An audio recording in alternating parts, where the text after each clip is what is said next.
सहनावतु सहनौ भुनक्तु सह वीर्यं करवावहै तेजस्विनावधीतमस्तु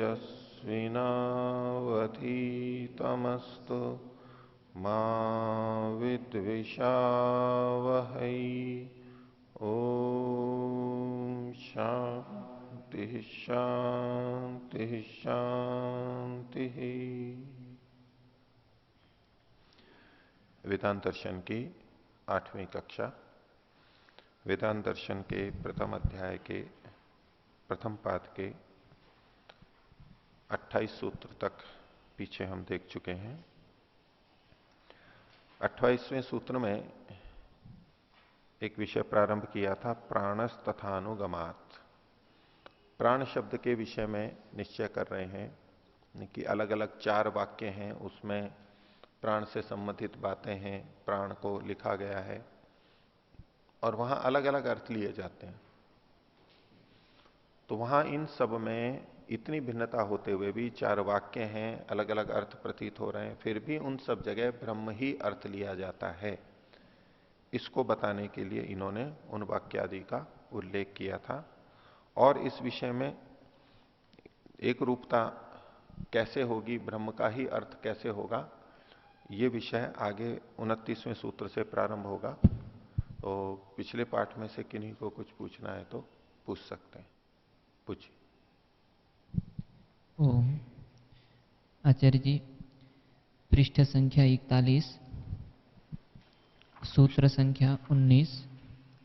पृष्ठ संख्या 41, सूत्र संख्या 19।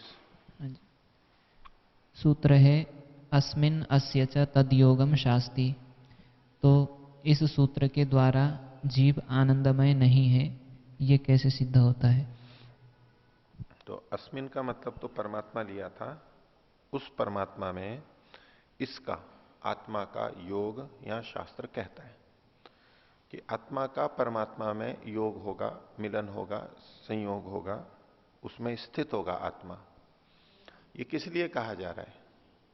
क्योंकि आत्मा आनंद से रहित है और परमात्मा से आनंद पाना है, इसलिए शास्त्रों के अंदर ऐसा उल्लेख किया गया है। तो इसी से, जैसे कि हम अग्नि का सेवन करते हैं, ना हमारे को ठंड लग रही है, हम अग्नि का सेवन करते हैं, हमें उष्णता की आवश्यकता है। दूसरे शब्दों में हमारे में उष्णता का अभाव है या न्यूनता है, हम उसको दूर करना चाहते हैं। तो परमात्मा के साथ संबंध की बात यहां कही गई है, उसमें हमें स्थित होना है। इससे पता लगता है कि हमारे में कमी है और इससे सिद्ध होता है कि हमारे में आनंद नहीं है। परमात्मा से हम आनंद लेते हैं, इसलिए इस अस्मिन अस्य च तदयोगम शास्ति, इससे भी परमात्मा आनंदप्रद सिद्ध होता है। यदि परमात्मा आनंद में नहीं होता तो उससे योग की बात नहीं कही जाती। और कोई पूछिए। ओम आचार्य जी, पृष्ठ संख्या 46, सूत्र संख्या 26 जी। सूत्र है भूतादिपाद व्यपदेशोपपत्ते च एवं। हाँ, इस सूत्र में भाष्य में भाष्यकार ने भूत भी लिखा है और आगे दूसरी पंक्ति में भूत पृथ्वी शरीर हृदयानी लिखा है। हाँ, भूतादि शब्द से भूत, पृथ्वी, शरीर और हृदय, इन 4 का उल्लेख किया। तो आपका प्रश्न है कि पृथ्वी आदि भी तो भूत कहे जाते हैं, तो अलग से भूत क्यों यहां पर लिखा? तो यहां भूत का प्रसंग प्राणियों से संबंधित है। प्राणियों को भी भूत कहा जाता है, जो जीवन है वहां पर प्रसंग में भी उपनिषद के अंदर ये सारे भूत जिसके आश्रय से हैं, सब कुछ जो उनको इनका स्वामी है, वो सब प्राणी अर्थ है यहाँ पर। तो भूत मतलब प्राणी।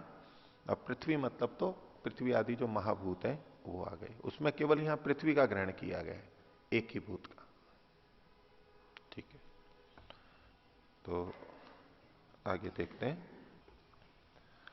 तो वेदांत दर्शन के प्रथम पाद, प्रथम अध्याय का प्रथम पाद, और उसमें 28वें सूत्र में जो 4 वाक्य बताए थे और जिनमें क्रमशः इंद्र, प्राणवायु, जीव और ब्रह्म का अर्थ प्रतीत हो रहा था, अब इन सब जगह ब्रह्म ही अभिप्रेत है, ये कैसे सिद्ध होगा?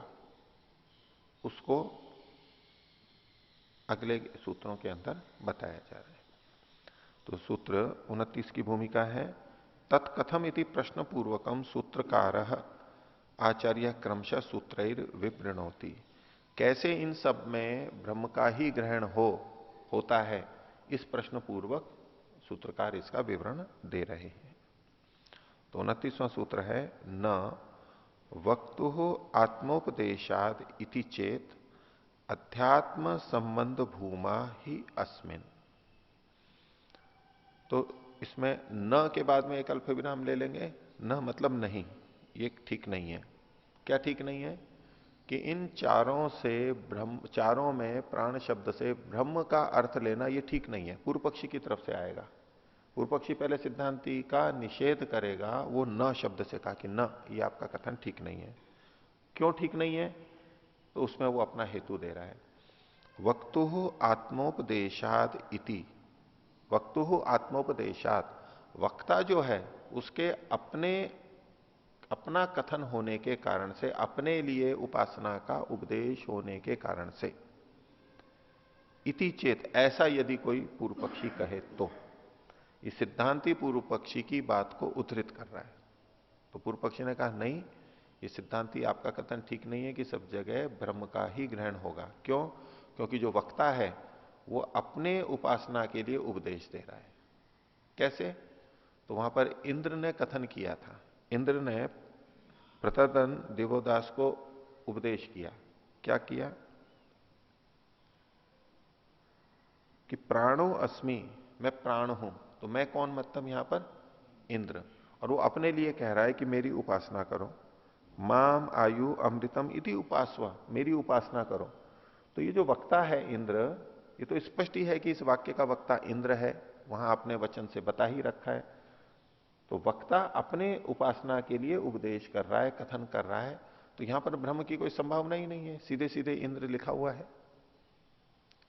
ये अगर कोई कहे तो, अर्थात यहां पहले वाक्य से आप प्राण शब्द से ब्रह्म अर्थ नहीं दे सकते। उसमें इसने कारण बताया कि वक्ता इंद्र अपने लिए कह रहा है, ये तो ब्रह्म के लिए थोड़ा ना कह रहा है। तो वक्तु आत्मोपदेशाद इति चेत, ऐसा अगर पूर्व पक्षी आक्षेप करे तो उसका उत्तर दिया जा रहा है, अध्यात्म संबंध भूमा ही अस्मिन। इसमें, इस तरह के कथन में अध्यात्म के संबंध की अधिकता, आध्यात्मिक संबंध, आत्मा का परमात्मा के साथ संबंध अत्यधिक है, एक रूपता, तादात्म्य की स्थिति है, उस समय में ये वाक्य बोला गया है। इसलिए ऐसा कथन हो गया। वास्तव में यहां पर ब्रह्म का ही कथन है। इस सूत्र का तात्पर्य हुआ, भाष्य के अंदर इसी बात को बताया गया है। देखिए, तो न वक्तु आत्मोपदेशात, पूर्वोक्त चतुषु वाक्येषु, पहले जो 4 वाक्य कहे थे इन्होंने 28वें सूत्र में, भाष्य में, प्राण शब्देन ब्रह्मा अभिधीयते, प्राण, उन 4 में प्राण शब्द से ब्रह्मा का कथन होता है। इति, ये जो आपने कहा, इति न सम्यक, ये ठीक नहीं है। ये न का अर्थ खोला है। हेतु दे रहे हैं, यतो ही, क्योंकि प्राणो अस्मि प्रज्ञात्मा तम माम आयु अमृतम इति उपास्व, ये पहला वाला वाक्य है। अस्मिन प्रथमे वाक्य, इस प्रथम वाक्य में, वक्तु इंद्र से आत्मोपदेशात, वक्ता जो इंद्र है उसके अपने बारे में उपदेश होने के कारण, कथन होने के कारण, वक्ता इंद्र स्वयं अपने बारे में कुछ बोल रहा है। आत्मोपदेशात, आत्मोपदेशात को ही ये आगे खोल रहे हैं, निज विषय को उपदेश करना, अपने से संबंधित उपदेश के करने के कारण से। इति चेत, यदि एवं उच्चेता तरही, ऐसा कोई कहे तो, आक्षेप करे तो। अब सिद्धांति उत्तर दे रहा है, आत्म संबंध भूमा ही अस्मिन। तो अस्मिन कथने, इस कथन में, अध्यात्म संबंध से, अध्यात्म के संबंध का, अध्यात्म मतलब आत्मा से संबंधित संबंध है, आत्मा से संबंधित संबंध होगा परमात्मा के साथ में। तो अध्यात्म संबंध का, उसको आगे खोल रहे हैं, ब्रह्मणी निमग्नत्वस्य, ब्रह्म में जो निमग्नता है जीव की, डूब जानापन है, उसका, ये अध्यात्म संबंध है, आत्मा का परमात्मा में निमग्न हो जाना। तो आत्म संबंध से को खोल दिया इन्होंने, ब्रह्मणी निमग्नत्वस्य। और वो कौन सा संबंध है? तादात्म्य संबंध से, आध्यात्मिक संबंध आत्मा का परमात्मा से हुआ, और वो संबंध कैसा बना? तादात्म्य संबंध है, तद्रूप हो जाना, तादात्म्य संबंध, उसी जैसा बन जाना। तो तादात्म्य संबंध से बाहुल्यम वर्तते, उसकी बहुलता अधिकता यहां पर कही जा रही है। तद बाहुल्यात, उसकी बहुलता के कारण से, और खोल रहे हैं इसी को, तात धर्म्योपाधि वशात, उसके धर्म की उपाधि के कारण से, उसके धर्म को अपने में आरोपित करने के कारण से, खलु इंद्र एवं ब्रवीति, इंद्र इस बात को बोल रहा है। ये तो ही अंतिमेन वाक्य ना, क्योंकि अंतिम वाक्य से जो उपसंहार हुआ है वो क्या हुआ है? स एष प्राण अजरो अमृत इति उपसंह्रियते। इन 4 वाक्यों में जो अंतिम वाक्य था वो क्या है? पीछे आप देख सकते हैं 28वें सूत्र में, स एष प्राण एव प्रत्यात्मा आनंदो अजरो अमृत। अजर अमृत ये जो सब कथन किए गए ये परमात्मा पे ही घटते हैं। पीछे जो 3 वाक्य कहे गए उसी प्राण के बारे में चौथे वाक्य में उपसंहार किया जा रहा है, और उपसंहार से हमें पता लग रहा है कि ये तो ब्रह्म का ही कथन है। तो दिखने में इंद्र का कथन लग रहा है, लेकिन इंद्र का होते हुए भी ये ब्रह्म का ही कथन है, क्योंकि इंद्र तादात्म्य संबंध में अपने को ब्रह्म मानते हुए ये कथन कर रहा है। लोहा अग्नि में जाकर के लाल हो गया, अब कह रहे हैं कि अग्नि से गर्मी प्राप्त हो जाए, बोले तुम लोहे की उपासना करो, इस गोले की उपासना करो, तुमको गर्मी मिल जाएगी। अब लोहे का कथन किस लिए है? क्योंकि लोहा अग्नि में पड़ के लाल हो चुका है, तादात्म्य में संबंध बन चुका है, अब लोहे के रूप में भी कथन हो जाएगा। अभी किसी के हाथ ठंडे ठंडे हों तो बोले ये गिलास गरम गरम है, इस पे हाथ लगा लो, ये पतीला गरम गरम है, इस पे हाथ लगा दो, इस पे गर्मी मिल जाएगी, आग के संपर्क में आने से हो जाएगी। अब आग तो वहां पर सीधे सीधे है नहीं, लेकिन उस पात्र को, गिलास को ही कहेंगे देखो इसमें गर्मी है। तो ये गौण कथन होते हैं, वास्तव में तो अग्नि के ही संपर्क में आ रहे हैं। तो ये जब इंद्र ने कहा, वो इंद्र तादात्म्य स्थिति में था, परमात्मा से एकाकार था, परमात्मा के आनंद से युक्त था, तो वो स्वयं ही जैसे ब्रह्म बन गया है, ऐसे कथन में कि तुम मेरी इंद्र की उपासना करो, वास्तव में वो ब्रह्म की ही उपासना है, ये इन्होंने कथन किया। कि ऐसे कथन वो स्वयं साक्षात इंद्र की उपासना के लिए ना होते हुए गौण रूप से कथन होते हैं, क्योंकि वो भूमा की स्थिति में है, वो तादात्म्य की स्थिति में है, तब ऐसा कथन कर देते हैं। और इसकी पुष्टि के अंदर साथ में हेतु दिया कि उपसंहार में जो कथन आया वो ब्रह्म पे लागू होता है, वो इंद्र पे लागू नहीं होता। इससे यहां इंद्र शब्द होते हुए भी, वक्ता इंद्र है और मैं ईवी कथन होते हुए भी यहां पर प्राण शब्द से इंद्र का ग्रहण नहीं होगा, ब्रह्म का ही ग्रहण होगा। आगे अब अपनी बात की पुष्टि के लिए और बात कह रहे हैं कि क्या शास्त्र में ऐसा कथन होता है कि कह तो इंद्र रहा है और उससे तात्पर्य हम ब्रह्म का ले रहे हैं? क्या ऐसा कोई कथन होता है? तो बोले हां होता है, अगले सूत्र में बताया। 30वां सूत्र है, शास्त्र दृष्टिया तु उपदेशो वामदेववत। शास्त्र की दृष्टि से, वेद की दृष्टि से या उपनिषद आदि की दृष्टि से तो ऐसा उपदेश होता है। कैसे? वामदेव के समान। वामदेव एक ऋषि हुए हैं, योगी हुए हैं। न काल नियमो वामदेववत, सांख्य में भी सूत्र आता है। तो वामदेव प्रसिद्ध कोई व्यक्ति रहे हैं, योगी साधक उनका, और वेद के मंत्रों के दृष्टा भी रहे हैं, वेद के ऋषि भी रहे हैं। वामदेव ऋषि बहुत मंत्रों में आते हैं, उसी का यहां पर उदाहरण दे रहे हैं। तो शास्त्र दृष्टिया तो उपदेश, शास्त्र शब्द को खोले, शास्त्रम वेद, शास्त्र का मतलब है वेद। तदृष्टिया, उसकी दृष्टि से, तो तत् को खोल करके अब कर दिया वैदिक दृष्टिया, वैदिक दृष्टि से, और खोल दिया इसको वैदिक ऋषि नाम दृष्टिया, वैदिक ऋषियों की दृष्टि से। अब दृष्टि क्या होती है? तो उसको दृष्टिया को आगे खोल दिया दर्शन रीत्या, देखने की रीति से। दृष्टि से मतलब देखने की रीति से, विचार से। तो खलु उपदेशो अवश्यम संभवती, ऐसा उपदेश संभव हो सकता है। बोल कोई रहा है और कथन किसी दूसरे के लिए हो रहा है, ऐसा उपदेश हो सकता है। कैसे? वामदेववत, वामदेव के समान। यथा ही तत्र वेदे मंत्र दर्शने वामदेवेन तादात्म्य संबंध से बाहुल्यम अनुभूय उक्तम। क्योंकि वहां पर वेद में मंत्र दर्शन में वामदेव के द्वारा तादात्म्य संबंध की अधिकता होने पर, अनुभव करने पर यह कहा गया। अर्थात वामदेव ऋषि परमात्मा में निमग्न हो गए और अपने आप को ब्रह्म की तरह से देखने लगे। तादात्म्य संबंध में भेद नहीं रहता है, फिर एकाकार हो जाता है, तो अपने को वैसा ही समझने लग जाता है, ऐसा ही बोलने लग जाता है। फिर तादात्म्य संबंध से अनुभव करके उन्होंने ये वचन कहा, अहम मनुरभवम अहम सूर्यश्च, मैं मनु बन गया हूं और मैं सूर्य बन गया हूं, बन गया मैं। ये वचन यहां इन्होंने शतपथ ब्राह्मण का और बृहदारण्यक उपनिषद का दिया है। इसमें ये ऋग्वेद का भी मंत्र है, थोड़ा सा अंतर है, पहले एक ही एक चीज है। ऋग्वेद के चौथे मंडल के 26वें सूक्त का पहला मंत्र है 4:26:1। एक प्रसिद्ध मंत्र भी है, अहम भूमिम अददाम आर्याय। तो ये दूसरा मंत्र है, इसके पहले वाला मंत्र है ये। तो उसमें मंत्र है, अहम मनुरभवम सूर्यश्चाहम।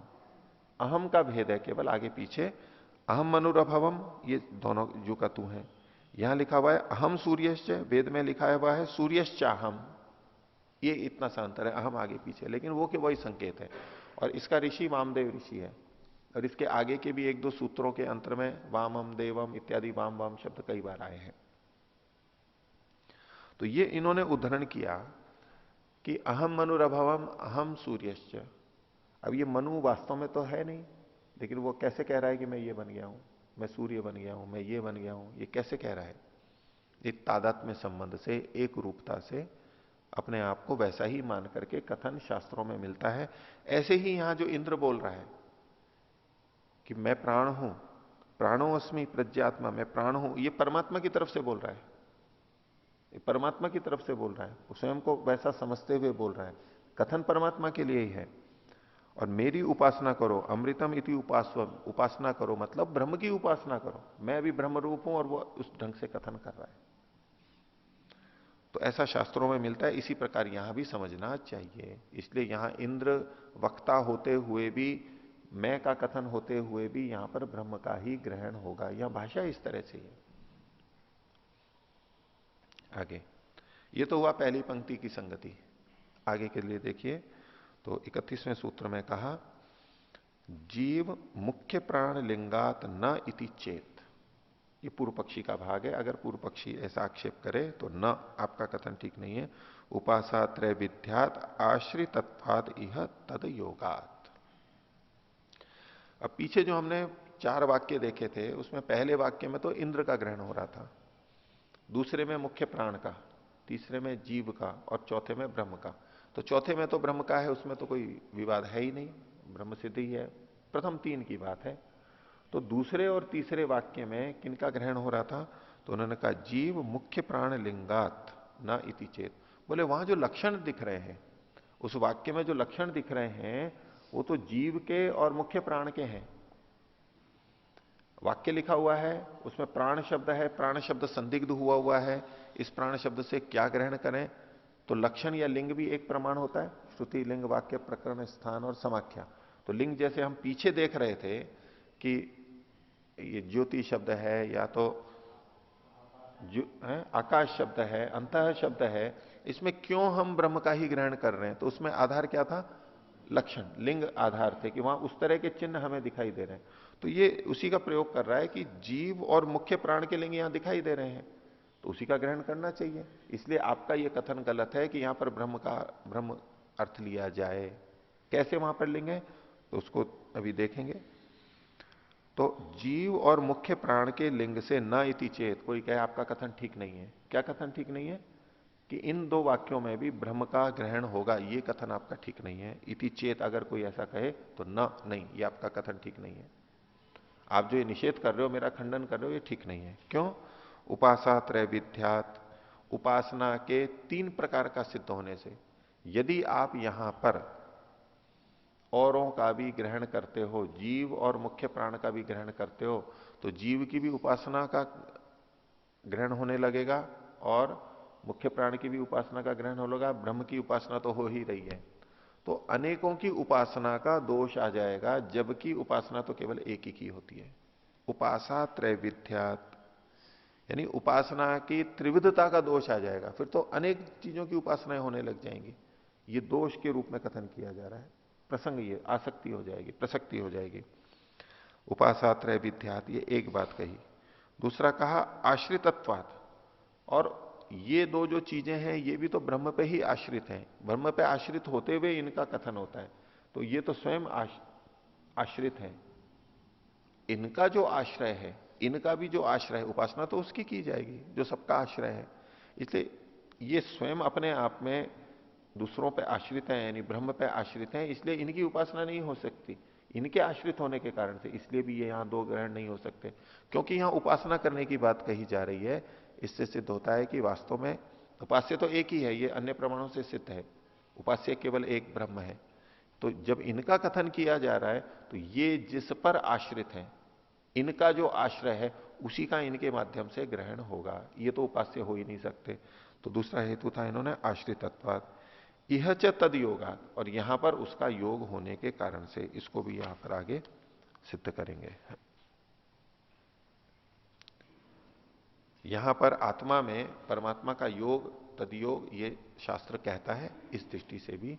तो इन दो जगह पर लिंग से जीव और मुख्य प्राण का ग्रहण प्रतीत हो रहा है, तो भी यहां पर ब्रह्म का ही ग्रहण होगा।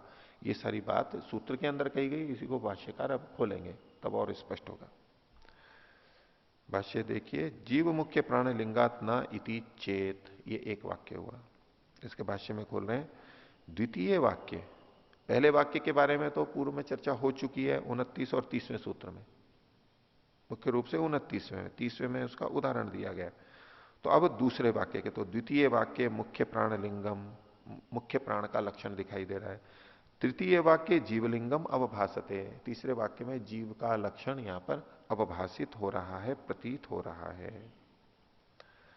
तस्मात् न प्राण शब्दे न ब्रह्म अवगम्यते इति, इसलिए यहां पर दोनों वाक्यों में, यानी दूसरे और तीसरे में, प्राण शब्द से ब्रह्म का बोध नहीं होता, ब्रह्म का ग्रहण नहीं होता। चेत ब्रूयात, यदि कोई ऐसा कहे तो न नैवम ब्रूयात, ऐसा नहीं बोलना चाहिए। होता है, क्यों नहीं बोलना चाहिए? तो उपासा त्रैविध्यात, उपासा को इन्होंने खोला, उपासना त्रैविध्यम प्रसज्येता, उपासना की त्रिविधता, तीन प्रकार की, तीन चीजों की उपासना का दोष यहां पर आ जाएगा। उपासनाया ही अत्र प्रकरणम, यहां पर उपासना का प्रकरण चल रहा है, प्रकरण उपासना का है।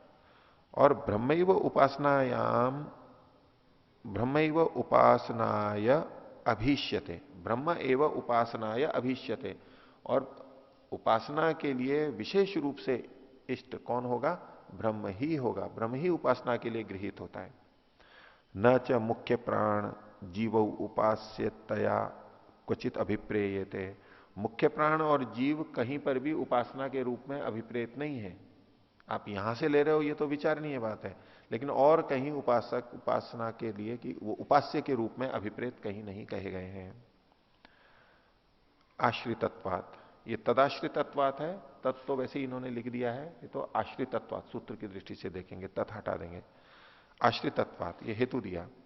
तथा च तौ मुख्य प्राण जीवौ अपि ब्रह्माश्रितौ एव, ये जो दो मुख्य प्राण और जीव हैं ये भी ब्रह्माश्रित ही हैं।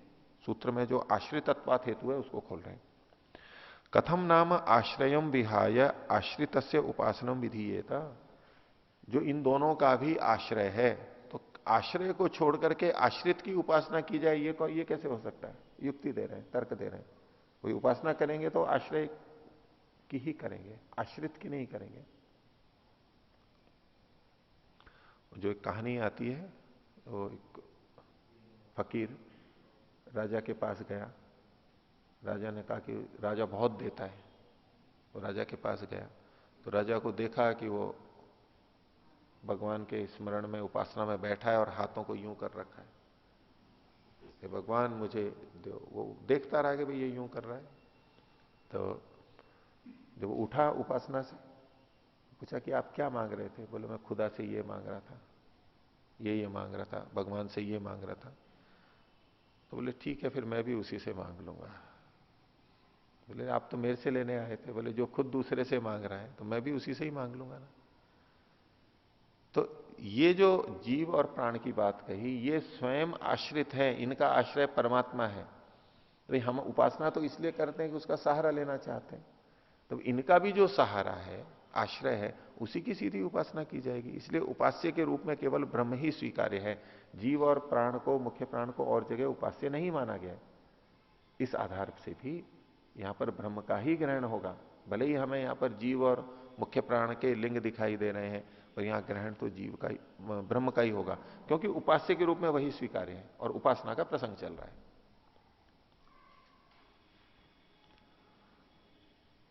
तो कथम नाम आश्रय विहाय आश्रित उपासनम विधीयेत तद योगात।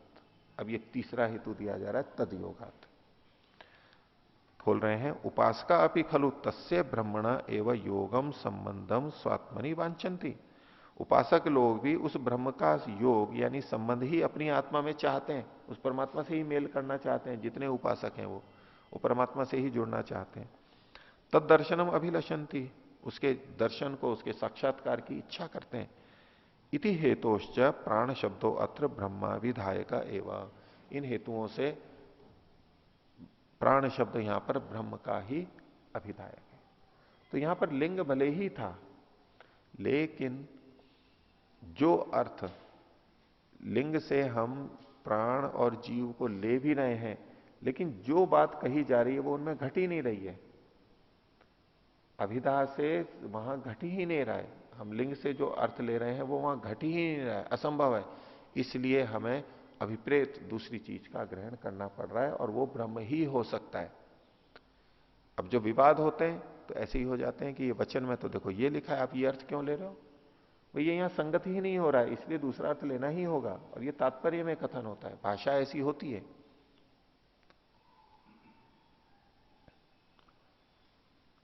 कोई कहे कि ये तो पूरा गिलास घट-घट पी गया,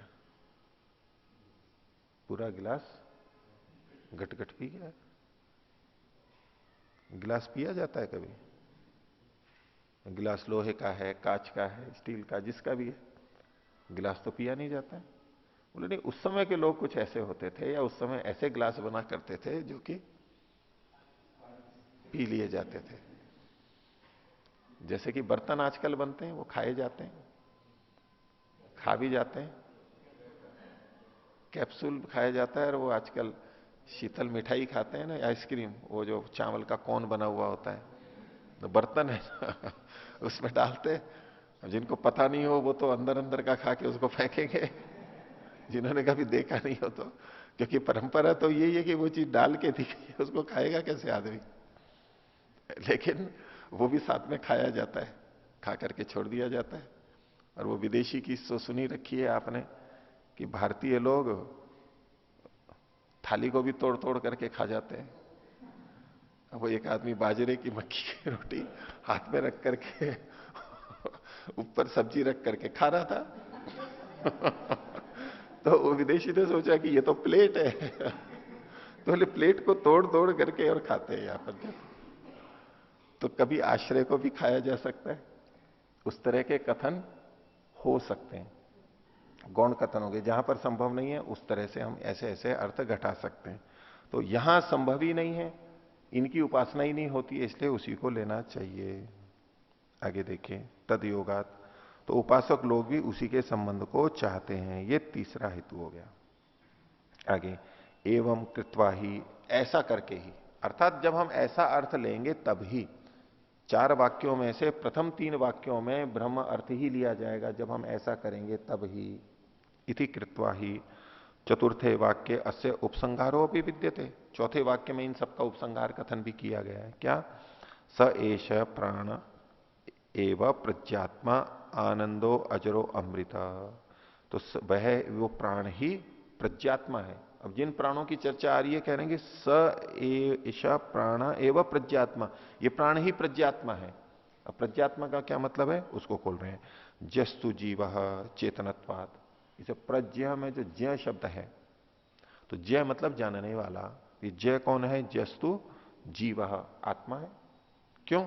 चेतनत्वात ये हेतु दिया, क्योंकि वो चेतन है, जो चेतन होता है वो जानता है, चेतनत्वात। और प्रज्ञा एवं आत्मा प्रज्ञात्मा, और जो प्रकर्ष रूप से जानने वाला है ऐसी जो आत्मा है वो प्रज्ञात्मा कहलाती है। वो प्रज्ञात्मा कौन है? वो ब्रह्म है। तो प्रज्ञात्मा शब्द से पता लगा कि यहां ब्रह्म का ग्रहण है, जीव का ग्रहण नहीं है। आगे सच आनंद, आनंद स्वरूप, तो प्रज्ञात्मा आनंद, दूसरा शब्द वहां पर आनंद कहा क्या उपसंगार में, तो सच आनंद, वो आनंद है। अब आनंद का अर्थ खोल दिया इन्होंने, आनंद स्वरूप, आनंद स्वरूप वाला है। तो लोक में भी किसी गुण को कहते हैं, संस्कृत में भी प्रयोग होता है, तो वाला अर्थ है, बिना मतु प्रत्यय के भी मतु प्रत्यय का अर्थ, वाला अर्थ ना होते हुए भी वाला अर्थ लिया जाता है, भाषा में प्रयोग होते हैं। तो ऐसे ही आनंद है कहा गया तो मतलब वो आनंद स्वरूप है, आनंद वाला है। जीवो न आनंद स्वरूप, और जीव तो आनंद वाला है ही नहीं, इसलिए जीव का भी ग्रहण नहीं हो सकता। जीवो न आनंद रूप तत्संबंधे न आनंदम अनुभवती, वो उसके संबंध से यानी ब्रह्म के संबंध से आनंद का अनुभव करता है। और फिर जो वहां पर कहा गया अजरो अमृतो ब्रह्मात्मा, वो अजर है, अमृत है, ब्रह्मात्मा। तस्माद अत्र सिद्ध्यति तराम प्राण शब्दों अत्र ब्रह्माभिधेय वर्तते नान्यथा, तो यहां पर प्राण शब्द ब्रह्म के लिए ही है और किसी अर्थ के लिए नहीं। ये सिद्ध्यति तराम बिल्कुल स्पष्टता से विशेषता से सिद्ध होता है, और कोई अर्थ नहीं ले सकते। अब देखिए लिंग को हटा करके ये इन्होंने इस तरह से ब्रह्म ही अर्थ लिया है। तथा चात्र वेदानुसारेणापि भाव्यम, और इसको ये जो प्रसंग है ये वेद के अनुसार भी होना चाहिए, वेद के से सहमत होना चाहिए। वेदे खलु उपासनायाम प्राण शब्देन ब्रह्मैव अभीष्यते, वेद में भी उपासना की दृष्टि से प्राण शब्द से हमेशा ब्रह्म का ही ग्रहण होता है। वेद में यदि कहीं प्राण शब्द आया है और उपास्य के रूप में उसका कथन है तो वहां पर ब्रह्म ही गृहित होगा। प्राण शब्द के जो अन्य अर्थ होते हैं वो वहां पर गृहित नहीं होंगे। हेतु यह है कि उपास्य के रूप में जिसका कथन आएगा वहां ब्रह्म का ही ग्रहण होगा, दूसरे का ग्रहण होगा ही नहीं। उपास्य केवल ब्रह्म है और कोई है ही नहीं। इसकी पुष्टि में प्रमाण दे रहे हैं, प्राणाय नमो, प्राण के लिए नमस्कार है, प्राण को नमन करते हैं। नमन करना ये उपासना हो गई एक तरह से। अब प्राण शब्द से क्या भी ले सकते हैं हम, लेकिन यहां प्राण शब्द से ब्रह्म का ही ग्रहण है। क्यों? क्योंकि आगे कहा यस्य सर्वम इदम वशे, ये सब कुछ जिसके वश में है, ये सब कुछ, ये सारी सृष्टि अब किसके वश में है? वो और ब्रह्म के वश में है। यो भूता सर्वस्य ईश्वरो, जो सबका ईश्वर, सबका स्वामी पहले से विद्यमान है, वर्तमान सत्ता वाला है, पहले से विद्यमान है, वो भूत है। यस्मिन सर्वम प्रतिष्ठितम, जिसमें सब कुछ प्रतिष्ठित है, सब कुछ विद्यमान है, ऐसा जो कथन किया गया अथर्ववेद का मंत्र है। तो इससे भी पुष्ट होता है कि प्राण शब्द और उपासना यदि साथ साथ आए कहीं तो प्राण का मतलब ब्रह्म ही लिया जाएगा, भले ही कुछ भी दूसरा वहां पर हमें स्थूल रूप से प्रतीत हो रहा हो, ब्रह्म ही लिया जाएगा। इसलिए इन चारों वाक्यों में ब्रह्म का ही ग्रहण है, ये सिद्ध किया इन्होंने। अब यहां पर आगे शंकर भाष्य को लेकर के कुछ कथन किया गया है कि इदम सूत्रम शंकर भाष्य द्विधा व्याख्यातम, शंकर भाष्य में ये सूत्र दो तरह से व्याख्यात है, दो तरह से उसकी व्याख्या की गई है। अब उसमें दोनों को बताएंगे। तत्र प्रथमम व्याख्यानम, पहला व्याख्यान क्या है? जीव मुख्य प्राण लिंगात न इति चेत उपासा त्रैविध्यात, इस सूत्र का अंश दिया। इत्यत्र यहां पर वो लिखते हैं, ये विपरीत अल्प विराम में जो दिया है, एवं सती, ये शंकर भाष्य का वचन जो का तो उद्धृत किया है। एवं सती, ऐसा होने पर त्रिविधम उपासनम प्रसज्जेत, तीन प्रकार की उपासना का दोष आएगा। कैसा होने पर? यदि यहां पर जीव मुख्य प्राण और इनका भी ग्रहण होने लगे तो त्रिविधम उपासनम प्रसज्जेत, कौन कौन सी तीन? जीवोपासनम, जीव की उपासना, मुख्य प्राणोपासनम, मुख्य प्राण की उपासना, और ब्रह्मोपासनम च, और ब्रह्म की उपासना इति। न च एतद एकस्मिन वाक्य अभ्युपगंतुम युक्तम, एक ही वाक्य में तीन तीन तरह की उपासना, तीन तीन तरह के अर्थ लेना यह संगत नहीं है।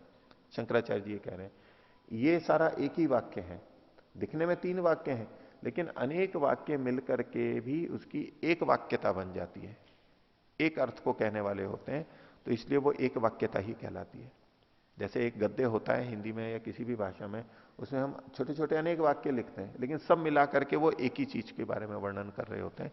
तो वाक्यों की भी एक वाक्यता हो जाती है। अनेक शब्दों से एक वाक्य बनता है, अब अनेक वाक्यों से भी एक वाक्य बनता है, उसको वाक्यिक वाक्यता बोलते हैं। तो इन्होंने कहा कि यहां पर एक वाक्यता है, और एक वाक्य में आप तीन तीन की उपासना कहोगे, ये तो संगत नहीं है। तो न च एकस्मिन वाक्य अभिगंतम युक्तम, ये तीन तीन उपासनाएं एक वाक्य में कहना ठीक नहीं है। और अगली पुष्टि करने, उपक्रम उपसंहाराभ्याम ही वाक्यिकत्वम अवगम्यते। कोई कहे कि वाक्यिक वाक्यता कैसे है यहां पर, आप क्यों इनको अलग अलग वाक्य नहीं मान लेते? और अलग अलग वाक्य मान लेंगे तो अलग अलग उपासना कही जा रही है वाक्यों में, तो दोष नहीं आना चाहिए। तो कहते हैं कि उपक्रम और उपसंहार के द्वारा एक वाक्यता प्रतीत होती है। इनका जो प्रारंभ किया गया, जिस जहां ये उदाहरण दिए गए हैं, जैसा प्रारंभ है उसको देखते हुए और जो समापन किया है उसको देख करके सिद्ध होता है कि ये एक ही वाक्य है, एक ही विषय में कहा जा रहा है, भिन्न भिन्न नहीं कहे जा रहे हैं। तो वाक्यिक वाक्यता कैसे सिद्ध हुई? उपसंहार, उपक्रम और उपसंहार से एक वाक्यता सिद्ध हो गई। तो अब यहां पर तीन उपासनाएं नहीं आ सकती। तो यदि आप अलग अलग अर्थ करोगे, जीव, मुख्य प्राण और ब्रह्म, तो तीन उपासनाओं का दोष आएगा। इसलिए ये अर्थ ठीक नहीं है, यहां एक ही ब्रह्म लेना चाहिए। ये वैसी ही व्याख्या है जैसी ब्रह्ममुनि जी ने भी की है, सबने लगभग ऐसे ही किया है। द्वितीय व्याख्यान, अब दूसरी व्याख्या भी उन्होंने की है, उस वो इन्होंने विचारणा के लिए, विवेचन के लिए ली है। द्वितीय व्याख्यान क्या है?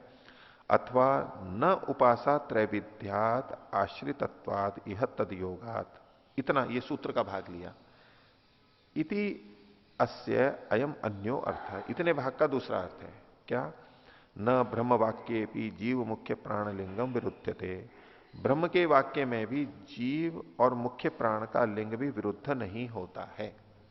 यानी वैसे तो ब्रह्म की उपासना है, वाक्य तो ब्रह्म का ही है, अंत में उपसंहार ब्रह्म का ही है, लेकिन ब्रह्म का उपसंहार होते हुए भी, ब्रह्म की उपासना होते हुए भी, यदि यहां पर जीव के लिंग दिखाई दे रहे हैं या मुख्य प्राण के लिंग दिखाई दे रहे हैं, तो उससे कोई विरोध नहीं आ रहा है।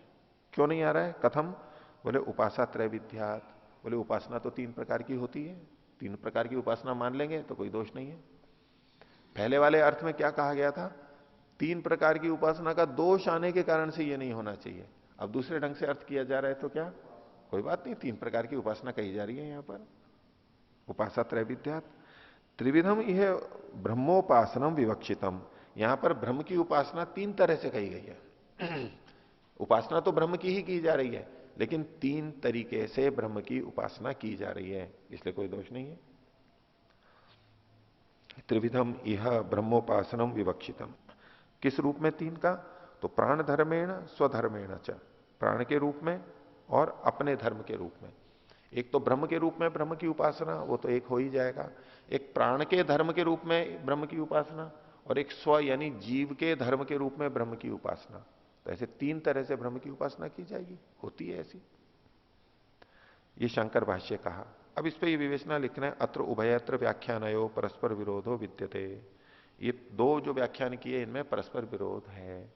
ठीक है, आप एक अलग व्याख्या कर सकते हैं कहीं अलग अलग संग, लेकिन परस्पर विरुद्ध व्याख्या तो नहीं होनी चाहिए। कोई कहेगा कि वास्तव में क्या है, तीन तरह की उपासना करना दोष है, ये ठीक है, या तीन तरह की उपासना की जाती है, एकदम विरुद्ध बातें आएंगी। किसको मानेंगे ये? और लेखक का मंतव्य कौन सा है, पहला वाला या दूसरा वाला, ये स्पष्ट नहीं हो पाएगा, संदेह रह जाएगा। इसलिए इन्होंने कहा कि अत्र उभयत्र व्याख्यानयो परस्पर विरोधो विद्यते। वो विरोध क्या है उसको बोल रहे हैं। पूर्वस्मिन तो न त्रिविधोपासनम जीवस्य मुख्य प्राण से उपासनम न भवितुम भवती इति उक्तम।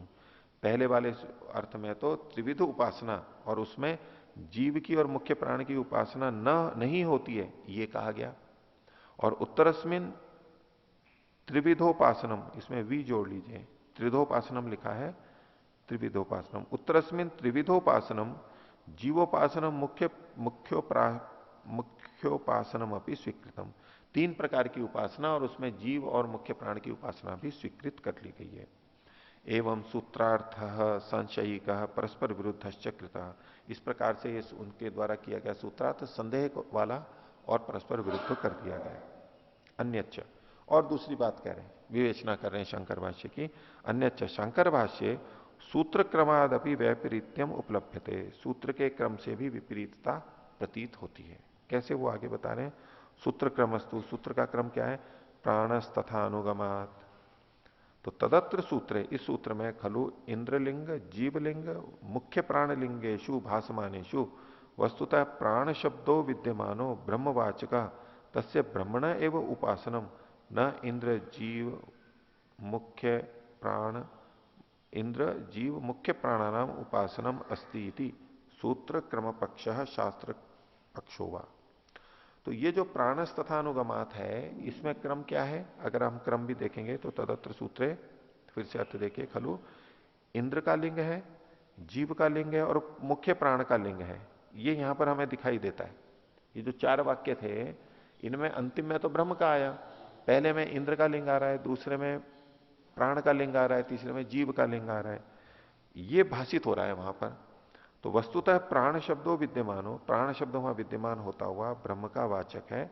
और तस्य ब्रह्मण एवं उपासनम, उसी ब्रह्म की उपासना, जो त्रिविध उपासना है, वो कौन सी होनी चाहिए थी, इंद्र जीव और मुख्य प्राणानाम उपासनम अस्ति इति सूत्र क्रम पक्ष है शास्त्र पक्षो वा। सूत्र की दृष्टि से देखें अथवा शास्त्र के वचनों की दृष्टि से देखें तो जो 3 तरह की उपासनाओं का कथन है, वो 3 तरह की उपासनाएं कौन कौन सी होंगी, एक इंद्र की, एक प्राण की और एक जीव की। जबकि यहां पर वो उस तरह से 3 उपासनाएं नहीं दी, इंद्र की तो छोड़ ही दी गई है इन सारे प्रसंग को देखते हुए। परंतु शंकर भाष्य द्वितीय व्याख्यानम तो खलु अतो विपरीतम जीवोपासनम मुख्य प्राणोपासनम च साध्यते। यहां पर दूसरे व्याख्यान में तो विपरीत जीव की उपासना और मुख्य प्राण की उपासना को वो सिद्ध कर रहे हैं, जबकि उसका खंडन किया जा रहा था पहले अर्थ में। तदित्थम शंकर भाष्य व्याख्यानम अयुक्तम, तो ये उनका व्याख्यान ठीक नहीं है। अब इसी बात को और बताने के लिए आगे का वर्णन कर रहे हैं कि अपीच अग्रे जीव मुख्य प्राण लिंगात न इति चेत तद व्याख्यातम। आगे ये सूत्र आने वाला है प्रथम अध्याय के ही चौथे पाद का 17वां सूत्र। वहां पर भी देखिए वही बात है, जीव मुख्य प्राण लिंगात न इति चेत, उसी तरह का कथन है। तो इति सूत्रम, ये जो सूत्र है कारणत्रय निराकरणाय उपस्थाप्यते। वहां शंकराचार्य जी ने भी 3 प्रकार के कारणों के निराकरण के लिए, हटाने के लिए इस सूत्र को उद्धृत किया है कि क्योंकि ये प्रसंग दोष आ जाएगा, आसक्ति प्रसक्ति हो जाएगी, दोष आएगा, यानी दोष को हटाने के लिए वहां पर कथन किया है इस सूत्र का भी। क्योंकि यहां जो हम जो अभी पढ़ रहे हैं 31वां सूत्र जो था, उसका उदाहरण दिया गया 1:4:17 के अंदर, तो उसके समान ही समझना चाहिए। वहां भी 1:4:17 के अंदर निराकरण किया गया कि ये दोष आ जाएगा, प्रसक्ति होगी। तो जब वहां प्रसक्ति कही जा रही है तो यहां भी प्रसक्ति ही अर्थ लिया जाना चाहिए, उसके समान यहां पर है। तो ये जो 3 उपासनाओं का समर्थन यहां पर किया गया वो असंगत होगा।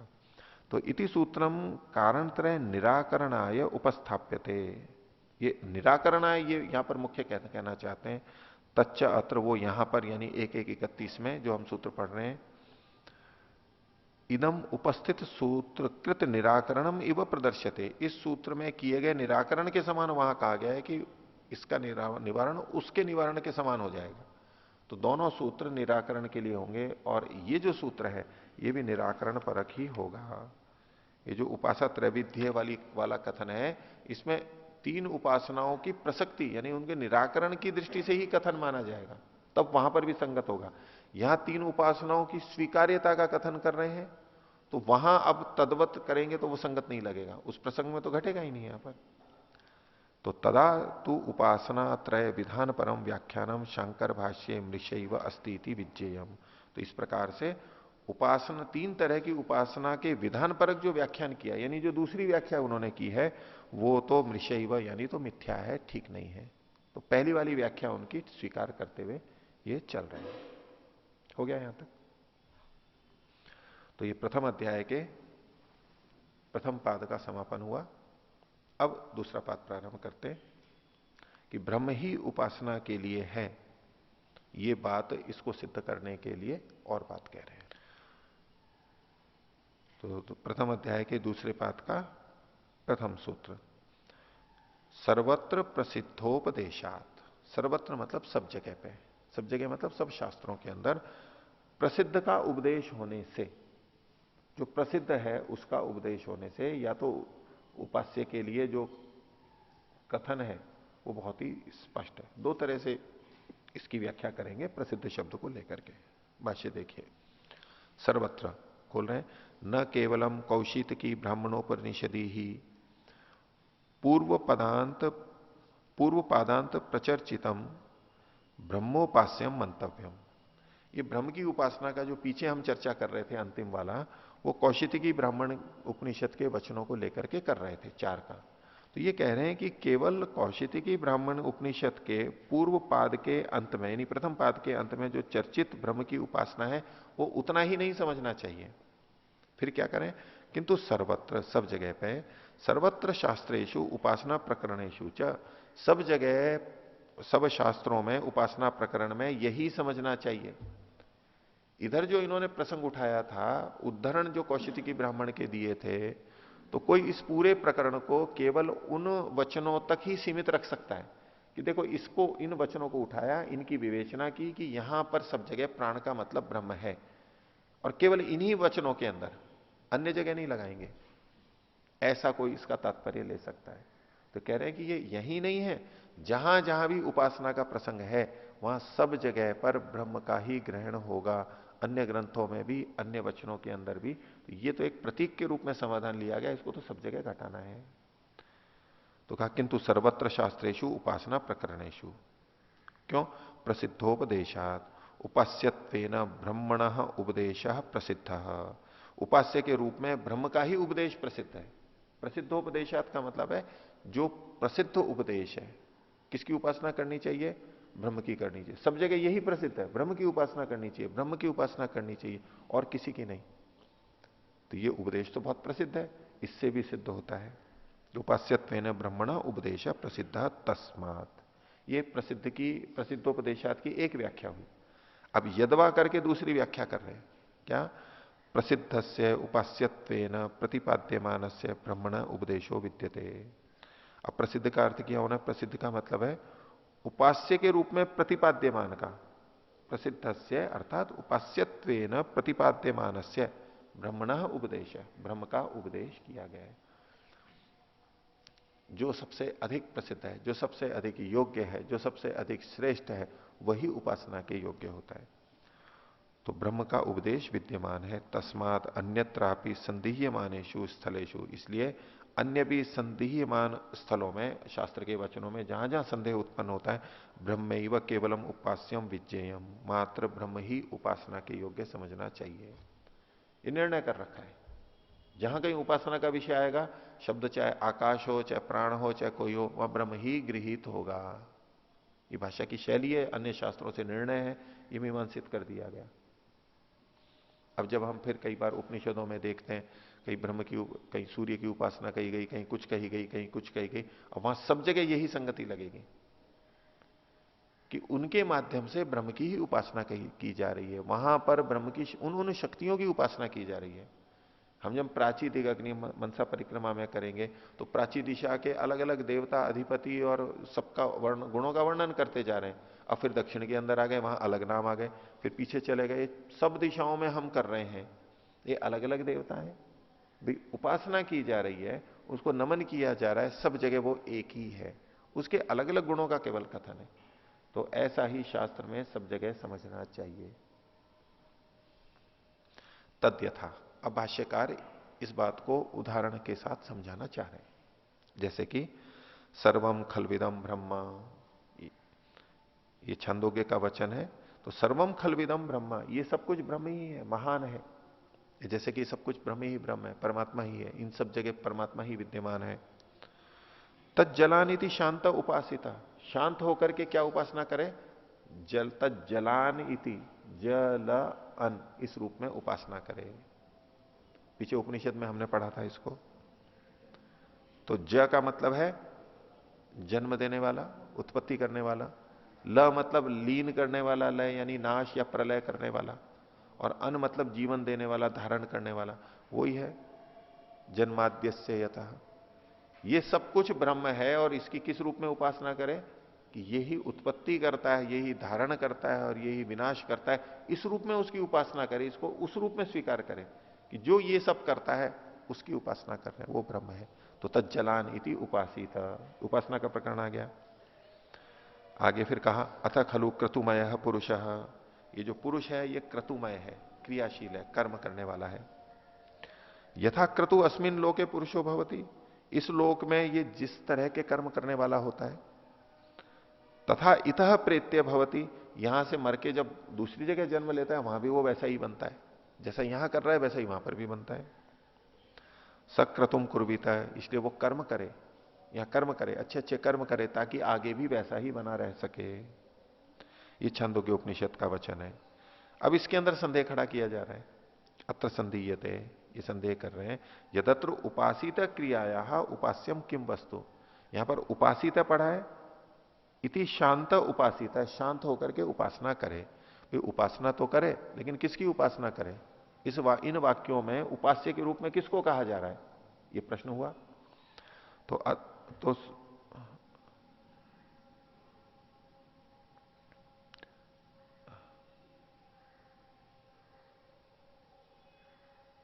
अत्र संदीयते यतत्र उपासित क्रियाया उपास्यम किम वस्तु।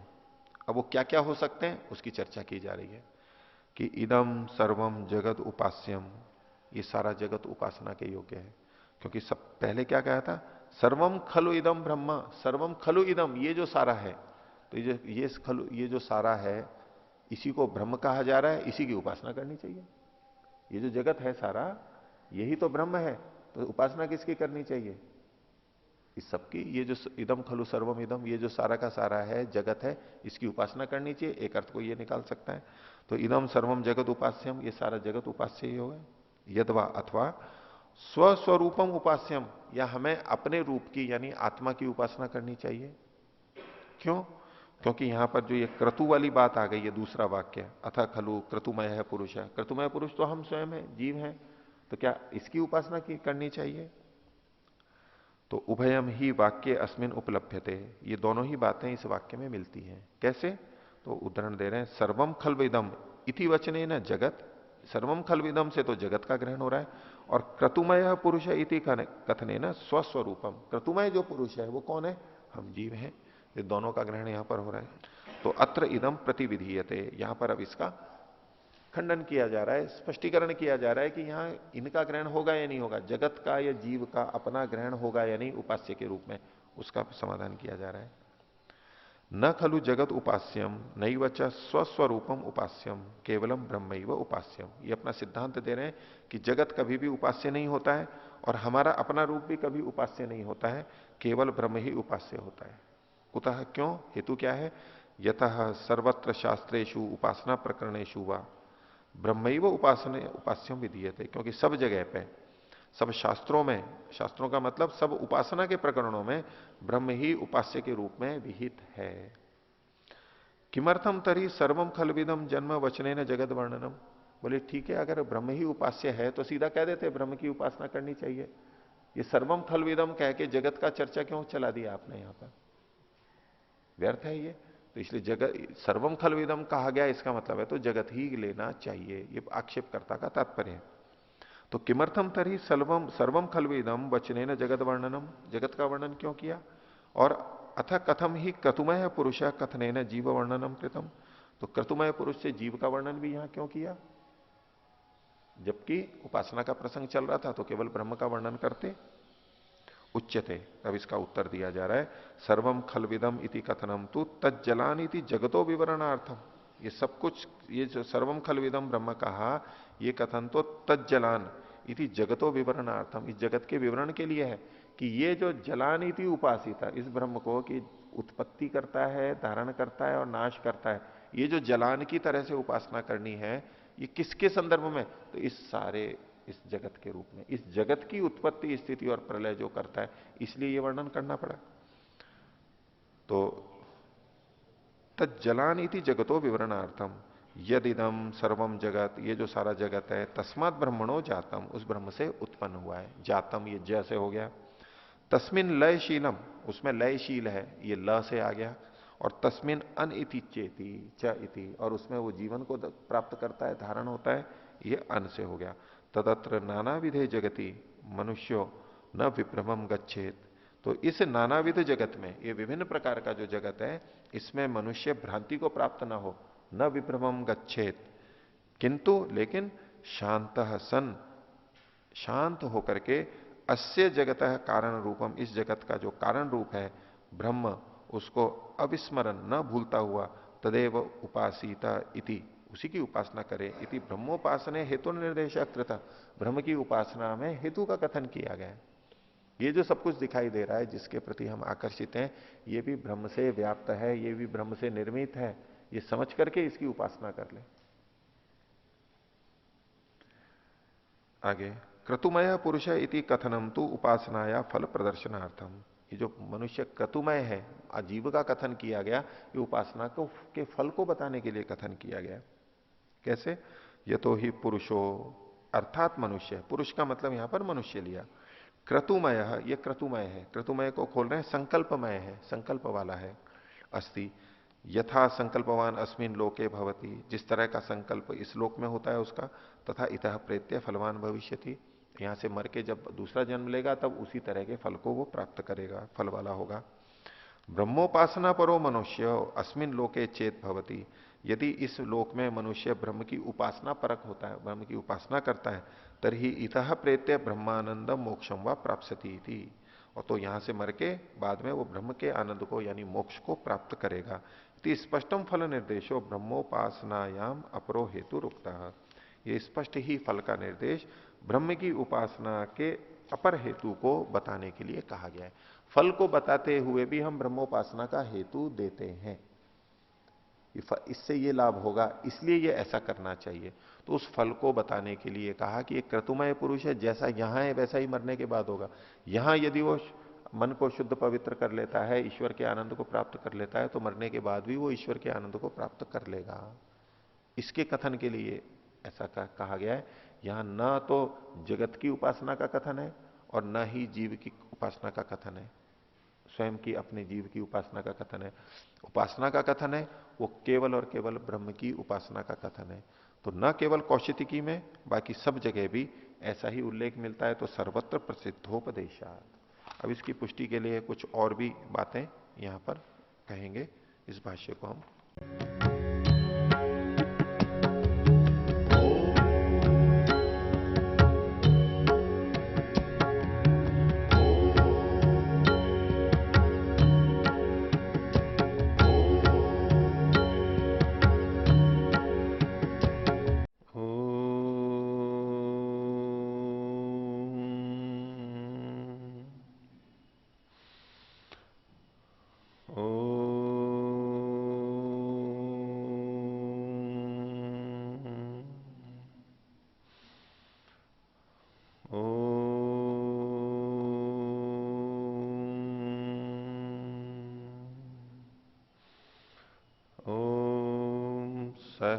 सहनावतु सहनौ भुनक्तु सह वीर्यं करवावहै तेजस्विनावधीतमस्तु मा विद्विषावहै। ओम शांति शांति शांति।